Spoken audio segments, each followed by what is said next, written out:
Good evening, everyone, and welcome to the Portuguese American Artists Gallery Meet the Artist Talk, brought to you by the Embassy of Portugal in Washington, D.C., Palcos, the Chamber of Commerce, and FLAT. My name is Leonor Brazel, and I'm a Portuguese American artist featured in the gallery and part of the team.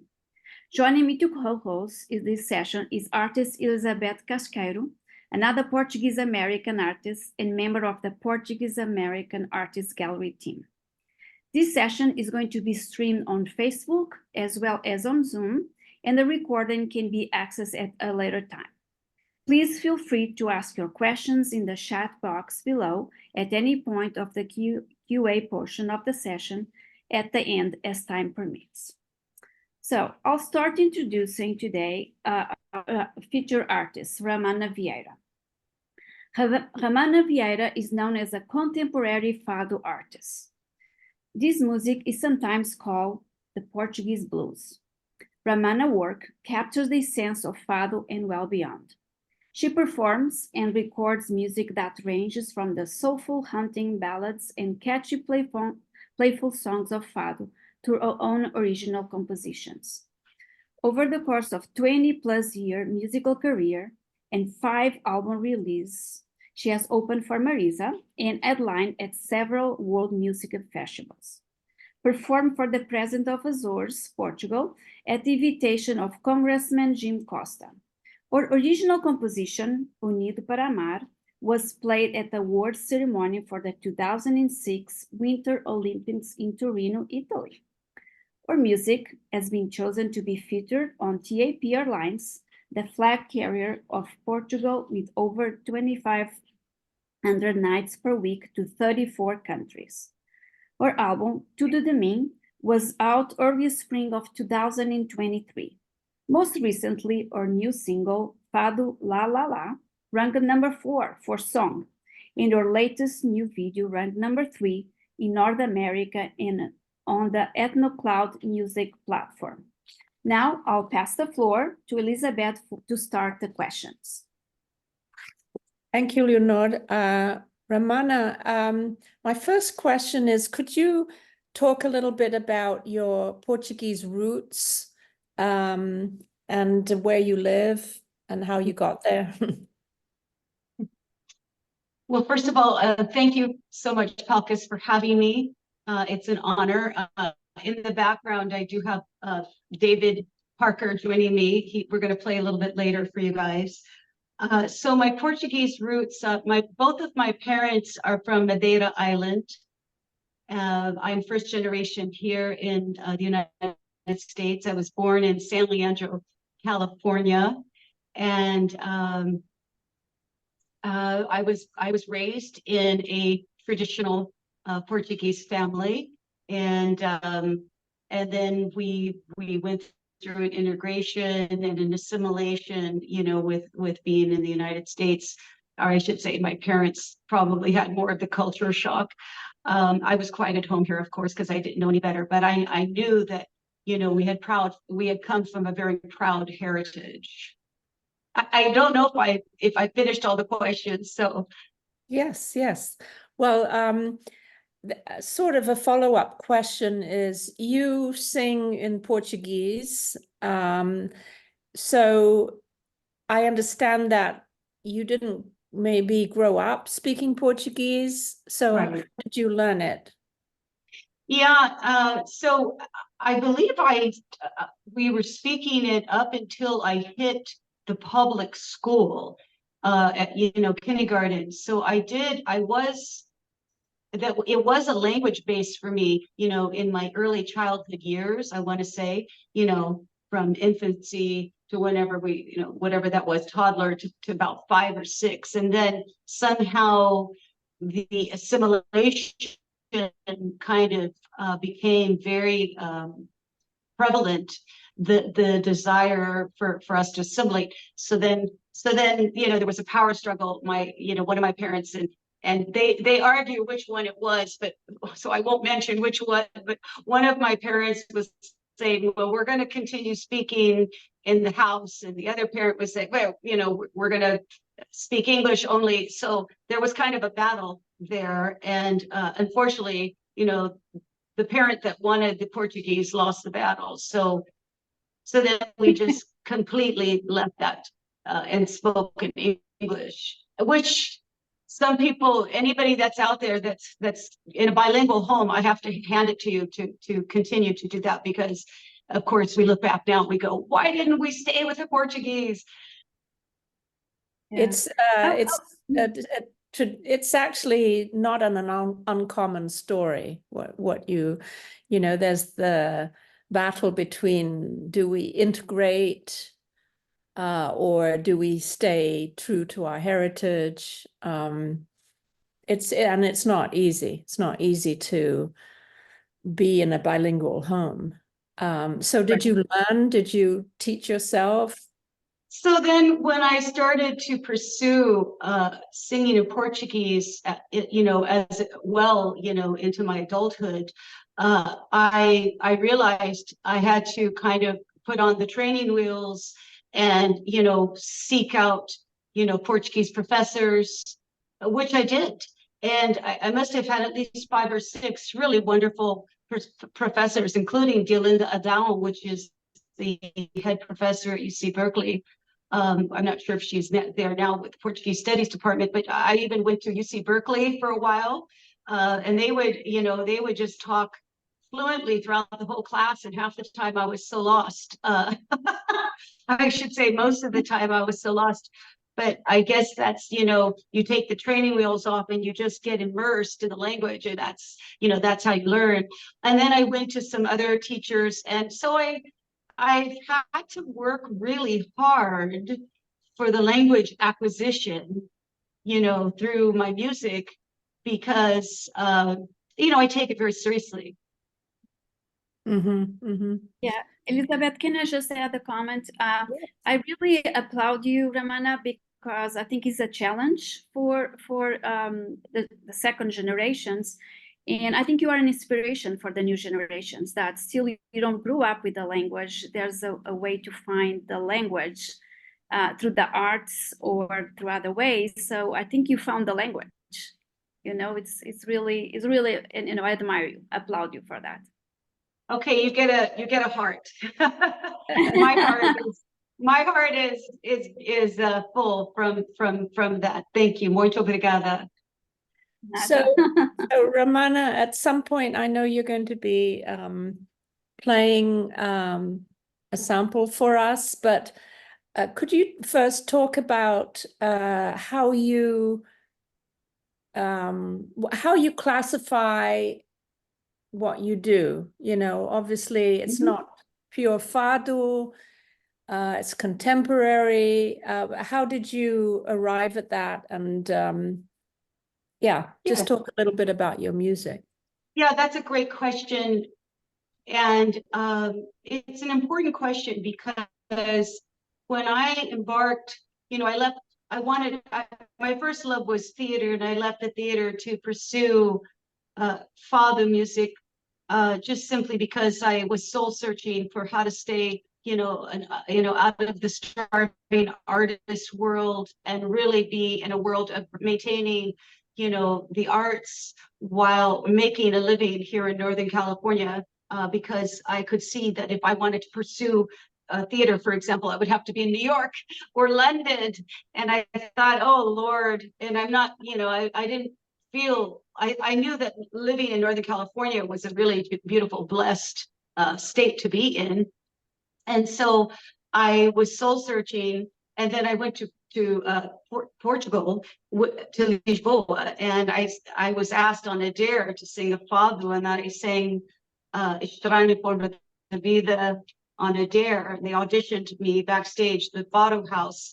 And the next thing I know, I was pushed onto the stage, and I sang a fado, not having really, just from listening to my mother and singing Amália Rodrigues, really is how, I wasn't really even immersed in it at all. But just through listening to the records in my house, because of my mom loving fado so much. So it was just by osmosis. And then I sang, and I got a standing ovation. you know, from the locals in Lisboa. So when I came back to America, I went, wait a second, you know, I think I'm onto something. So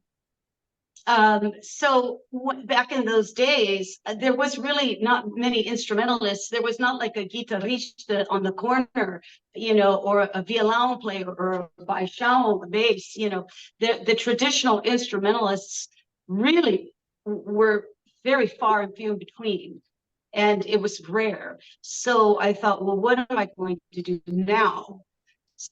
So you know, I added piano.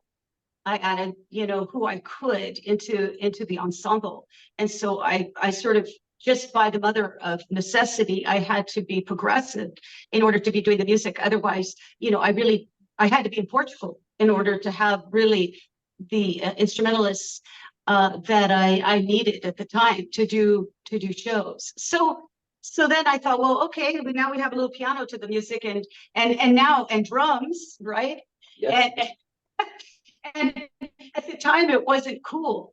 And then, you know, Marisa started coming out, and all of a sudden, you know, she had percussion in her music, and you know, Ana Moura, you know, they all started this kind of, we all did this forward movement with you know, mainstreaming, you know, with the mainstream instruments in fado music, and it became kind of cool. In the beginning, it probably wasn't so cool to some of the traditional purists that, you know, and I respect that.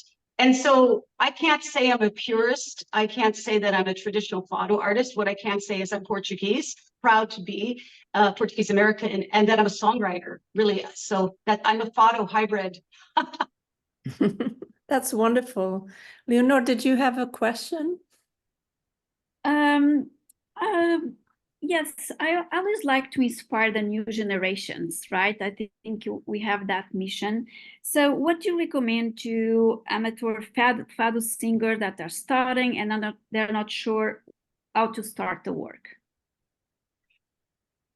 Well, you know, nowadays we have Carminho, we have some really beautiful, you know, fado artists that are coming, Sara Correa.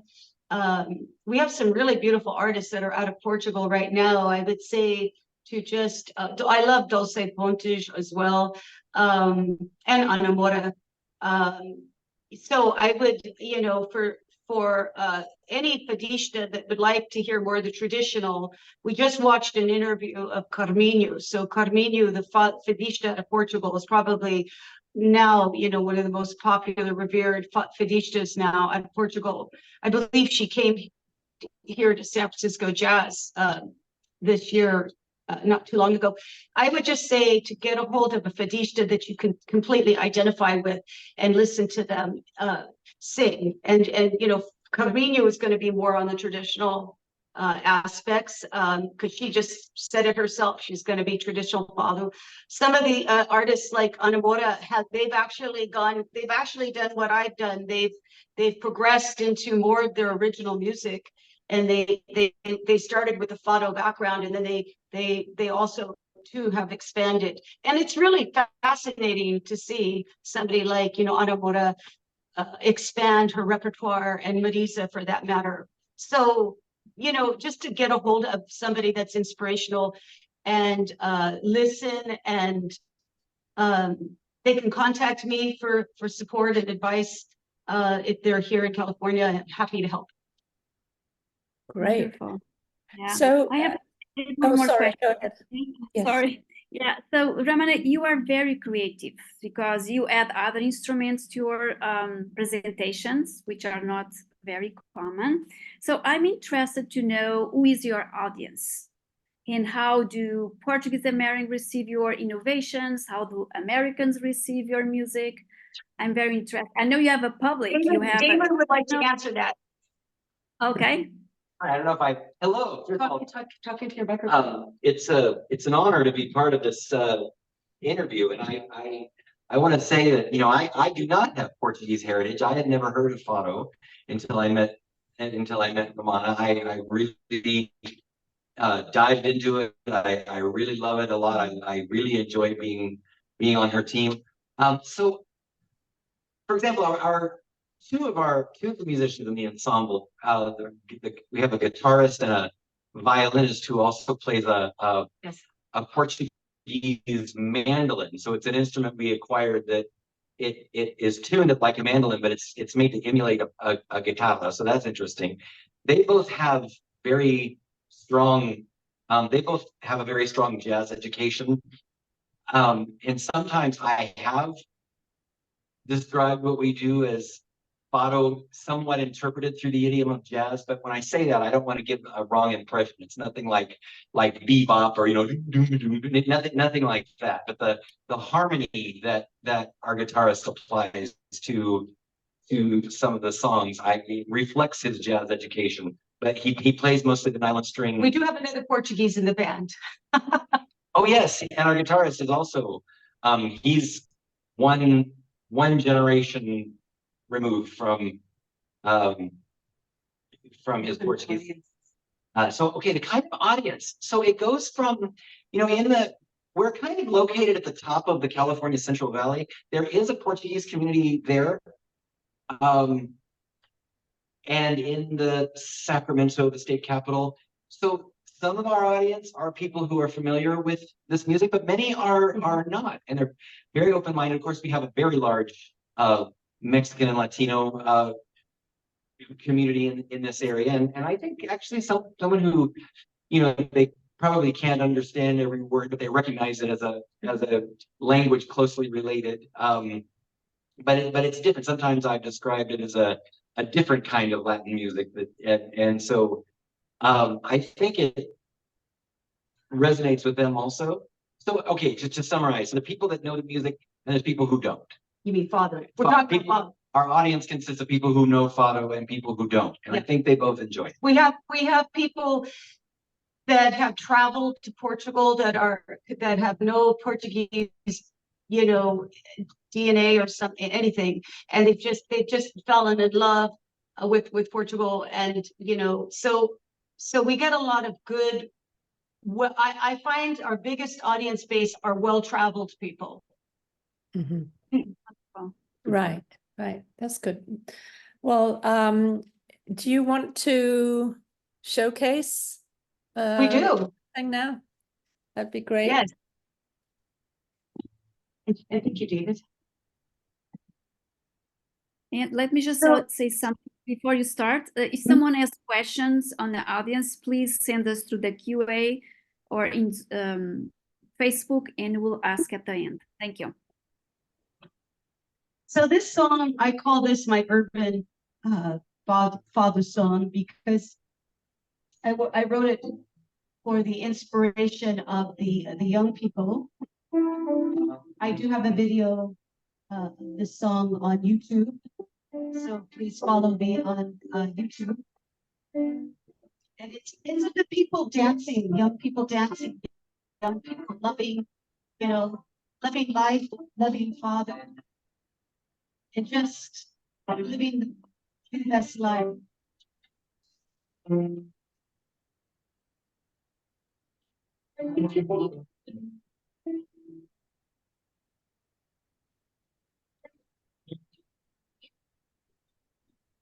We can't really hear anything. Yeah.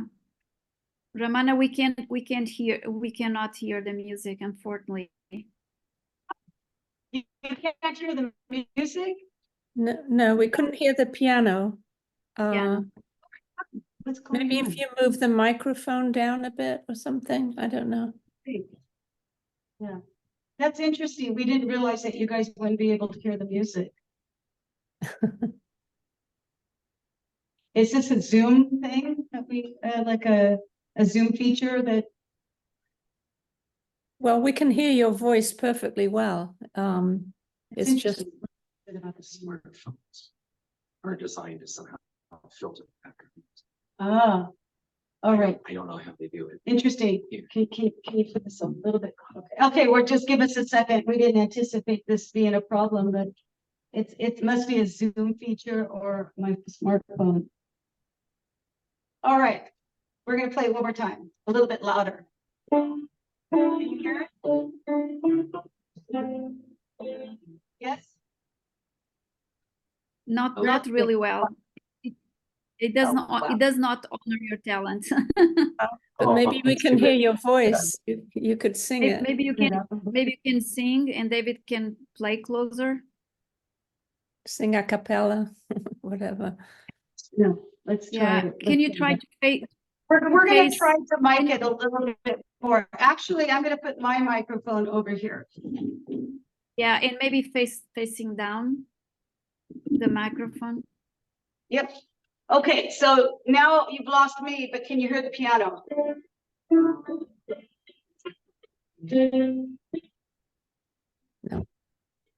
No, no, we can hear you perfectly, but the piano is lost. I'm so sorry. What about the bass? Can you hear the bass instrument? No. How about- Wow! Can you It's sing? okay. Just sing anyway. I mean, Okay. play the piano, but sing so we can hear your voice So at least. just, I have a quick question before we give up. Do you hear anything at all? We hear, but not just some of the chords, not all the, not the melody. So David, what's going on? It's okay. We need just to improvise and go with the flow. All right, We can. Well, I'm gonna try one more time. strange. Yes? No. No, we can't. We can't. So Okay. if you could sing a little, you can promote your YouTube channel so people later can Yeah. check. So here, let's just take a moment and unfortunately, it looks like there was a filter that wasn't allowing the music. But this is my new album, Tutu de Me and Fado La La La is on this, and you can download this on iTunes, all of the digital outlets. It's everywhere. Just Google the name, and then just go to my YouTube. I only have one, Ramana Vieira, and I have it's contemporary photo artist. So you can Google that and then just subscribe. And the first video is the song Fado La La La. So it's easy. Bam, it's right there. And I apologize. It's we can't. I don't know. We'll just have to. You guys. I don't know. We can do it. We can do a little bit for you a cappella if you'd like. Okay, let's try Yeah, that. that would be great. All right. That would be great. All right. You're gonna sing? Yep. Okay. Fine. That darn Zoom. All right. All the way pedaços das minhas noites, do meu coração, a minha vida perdida. All the way pedaços das minhas noites, do meu coração, a minha vida perdida. Fado in my nights, everywhere I go. Fado when the stars are above. Fado in my soul, running through my veins, all throughout the days.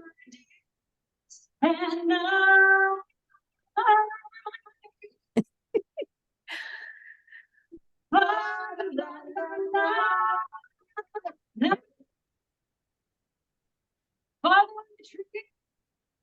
I don't know why it does that. Yeah.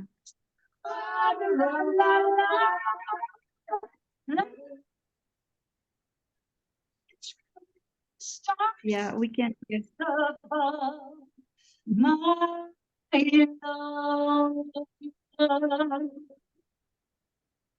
Well, Ramana,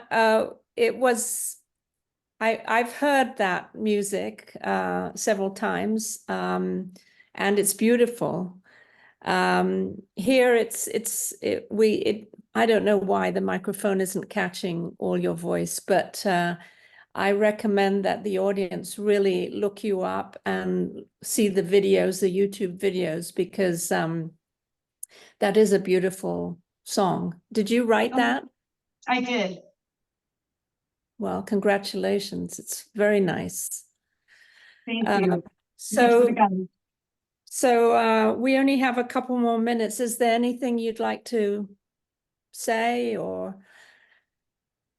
Thank you so much for having us. We really appreciate. I love what we do. I love that we're you know, it's not an easy genre in terms of you know, some people don't know what it is, some people know the music, some people are a little bit like, you know, we don't quite know, but I feel like we're in the category of world music, which I believe, you know, is a very strong platform, musical platform.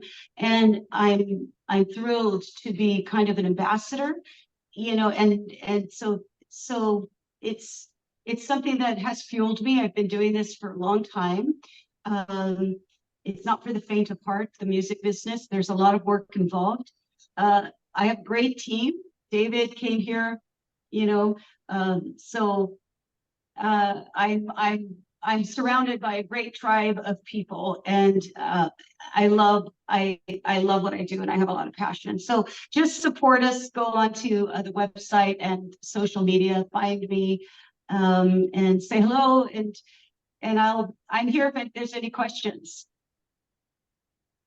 Well, Wonderful. thank you so much for joining us today. And it's anyway, the best of luck. I know it's not an easy business. Being an artist of any kind is not easy, but Right. if there's passion and dedication, you will succeed for sure. Muito Leonor, obrigada. do you have anything to say? Yes, I need to do the closing marks, but first, Ramana, thank you so much for sharing your talents with the Portuguese American community. We know the Zoom didn't honor your talents, but probably on the comments, we'll put a link, you know, on the live, we'll put a link to YouTube so people can see the real Ramana, you know, and our musicians. So I don't think we have any questions for tonight, but so I want to thank you everyone to joining this evening. The next Meet the Artist talk is on June 11 from 7 to 7:30, and we'll be featuring Azuleia by Ana Sofia Paulo Guerreiro. She's an artist, and she's Portuguese, and she's in California, if I'm not mistaken. And meantime, please visit the Portuguese American Artists Gallery at the PortugueseAmericanArtGallery.com, including you can see Ramana's all social media links there. And if you know any other Portuguese American artists, please encourage them to send us an email at PortugueseAmericanArtGallery@gmail.com to submit their work and be featured at our gallery. And Ramana and David, thank you again for sharing your talent tonight, and we hope to see you all very soon. Thank you. Muito obrigada. It was a pleasure. A pleasure. Thank you. Bye. Bye.